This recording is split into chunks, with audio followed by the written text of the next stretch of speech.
प्रश्न। आपके अनुसार सच्चे अर्थों में ध्यान क्या है? कृष्णमूर्ति। ध्यान का उद्देश्य क्या है और आप ध्यान को किस अर्थ में लेते हैं?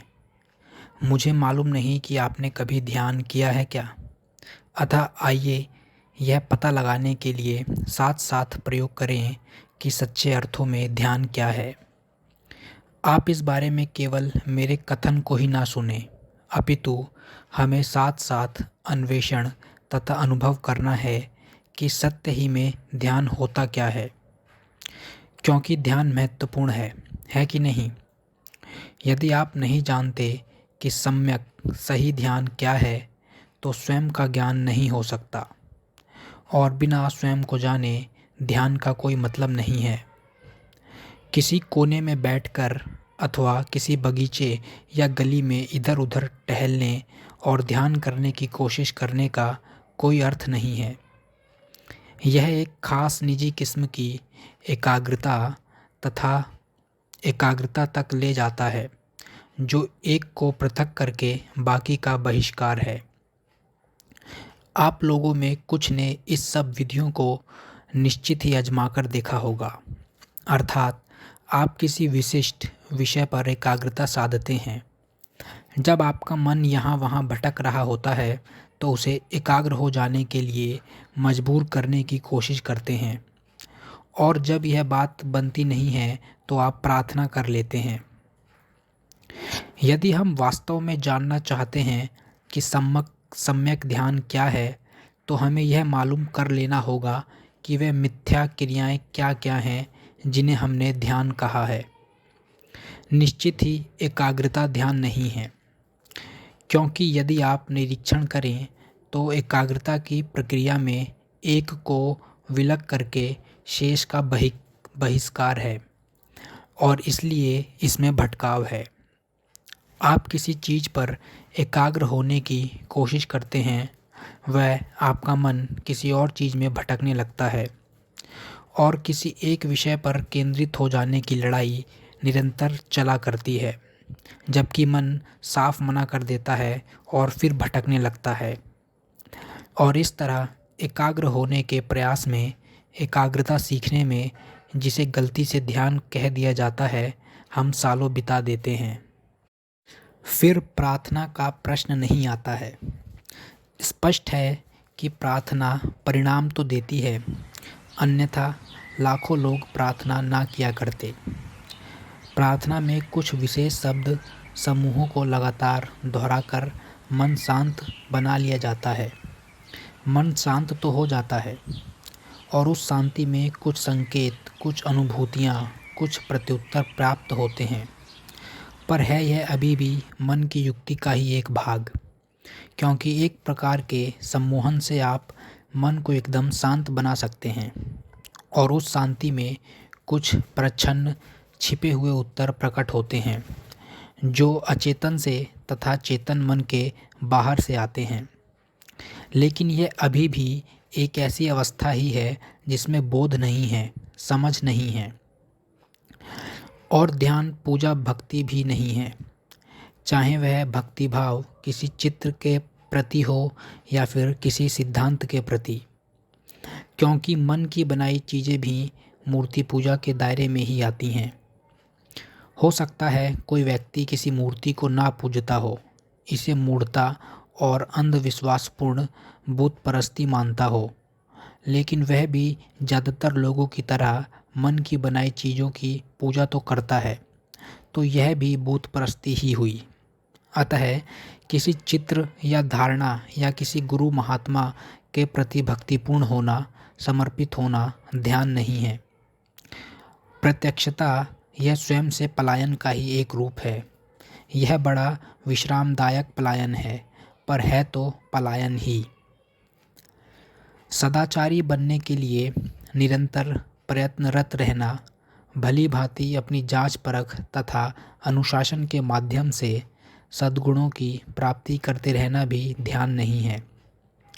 हम में से अधिकतर लोग इन प्रक्रियाओं में उलझे हुए हैं, और चूंकि इनसे हमें स्वयं का बोध नहीं होता है, अपने बारे में समझ नहीं प्राप्त होती है, ये भी सही ध्यान का तरीका नहीं है। खुद को समझे बिना आपके पास आखिर सम्यक विचार का, सही सोच का आधार ही क्या है? उस समझ के बिना आप जो कर लेंगे वह उतना ही होगा कि आप अपने संस्कारों के प्रत्युत्तर का, उनकी पृष्ठभूमि का अनुसरण करने लगेंगे। और ऐसे संस्कारग्रस्त प्रत्युत्तर ध्यान नहीं हैं।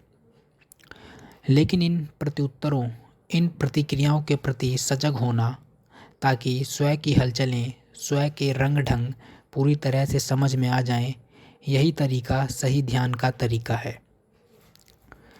जीवन से पीछे हट जाना ध्यान नहीं है। ध्यान अपने आप को समझने की एक प्रक्रिया है।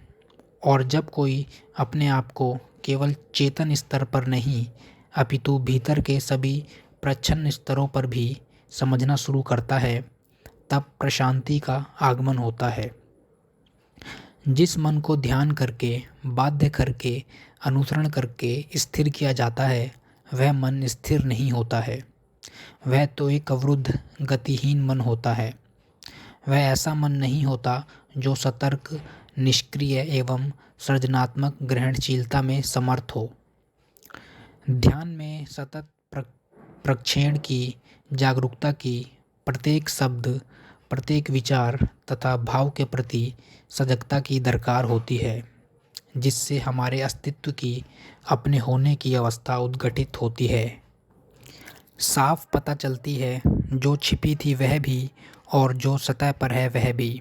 और चूंकि इसमें बहुत मेहनत लगती है, हम हर किस्म की छलावे से भरी और राहत देने वाली चीज़ों के जरिए पलायन करते रहते हैं और इसे ही ध्यान कह दिया करते हैं। यदि व्यक्ति यह देख पाता है कि स्वयं का ज्ञान ही ध्यान का प्रारंभ है, तब यह समस्या असाधारण रूप से रोचक तथा जीवंत बन जाती है। क्योंकि यदि आपको स्वयं का ही ज्ञान नहीं है, तो आप जिसे ध्यान कहते हैं उसके अभ्यास में लगे रह सकते हैं और इस पर भी अपने सिद्धांतों में, अपने परिवारों में, अपनी संपत्ति में आसक्त बने रह सकते हैं। या फिर अपनी संपत्ति को छोड़ छाड़ कर आप किसी अवधारणा के प्रति, किसी विचार के प्रति आसक्त हो सकते हैं और उसमें इस कदर केंद्रित, एकाग्र रह सकते हैं कि उसी अवधारणा को आप और अधिक निर्मित करते चले जाएं। निश्चित ही वह ध्यान नहीं है। अतः स्वज्ञान ही ध्यान का आरंभ है और स्वज्ञान के बिना ध्यान होता ही नहीं है। और जब कोई स्वज्ञान के इस प्रश्न की और गहराई में जाता है, तो न केवल ऊपर का प्रकट मन शांत, मौन हो जाता है, बल्कि प्रच्छन्न मन के विभिन्न स्तर भी प्रकाश में आते हैं। जब सतही मन चुप होता है, तब चेतना की छिपी हुई अचेतन परतें अपना प्रक्षेपण करने लगती हैं। वे अपनी अंतर्वस्तु को प्रकट करती हैं। वे अपने इशारे जाहिर करती हैं, ताकि हमारे अस्तित्व की समग्र प्रक्रिया को पूर्ण रूपेण समझा जा सके। तो मन नितांत निश्चल हो जाता है। यह निश्चल है, इसे निश्चल बनाया नहीं गया है। इसे निश्चल हो जाने के लिए किसी परितोषिक द्वारा, भय द्वारा बाध्य नहीं किया गया है। तब एक खामोशी होती है, मौन होता है जिसमें यथार्थ अस्तित्व में आता है। परंतु वह मौन ईसाई मौन, हिंदू मौन या बौद्ध मौन नहीं है। वह मौन बस मौन है, उसका कोई नाम नहीं है। यदि आप ईसाई या हिंदू या बौद्ध मौन के पथ का अनुसरण करेंगे, तो आप कभी मौन नहीं होंगे। जो मनुष्य यथार्थ का अन्वेषण करना चाहता हो, उसे अपनी संस्कारबद्धता का पूरी तरह से परित्याग करना होगा, चाहे वह संस्कारबद्धता ईसाई हो, हिंदू हो, बौद्ध हो या किसी अन्य समुदाय की हो। ध्यान के माध्यम से, अनुसरण के माध्यम से पृष्ठभूमि को मजबूत कर लेना केवल मन की गतिहीनता, मन की मंदता लाता है। और मैं कतई निश्चित नहीं हूँ कि यही वह नहीं है जो हम में से अधिकतर लोग चाहते हैं। क्योंकि कोई प्रारूप, कोई ढांचा बना लेना और उसका अनुसरण करना अपेक्षाकृत बहुत आसान है, किंतु पृष्ठभूमि से मुक्त होना संबंध में निरंतर जागरूकता की निरीक्षण की मांग करता है। जब एक बार वह मौन आ जाए तो एक असाधारण सृजनशीलता की स्थिति होती है। ऐसा नहीं है कि आप कविताएं लिखेंगे ही, चित्र बनाएंगे ही।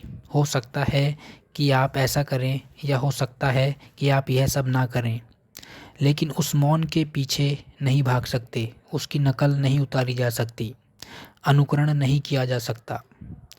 उस हालत में वह मौन नहीं रह जाता। आप इस तक किसी मार्ग द्वारा नहीं पहुंच सकते। यह तब वजूद में आता है जब स्वयं के मैं के तरीके समझ लिए जाते हैं और उस स्वयं का अपनी तमाम हलचलों और खुराफात के साथ अंत हो जाता है। अर्थात मन जब सृजन करना बंद कर दे तो सृजन विद्यमान होती है। अतएव मन को सरल होना होगा, शांत होना होगा। होगा तो गलत है यह कहने में कि मन को शांत होना होगा, बाध्यता निहित है।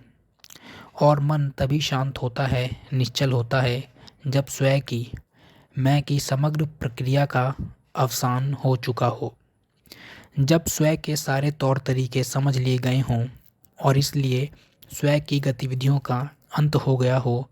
मौन केवल तभी होता है। वह मौन ही सच्चे अर्थों में ध्यान है और उस मौन में ही शाश्वत का आविर्भाव होता है। उम्मीद करता हूँ आपको अच्छा लगा होगा और समझ में भी आया होगा।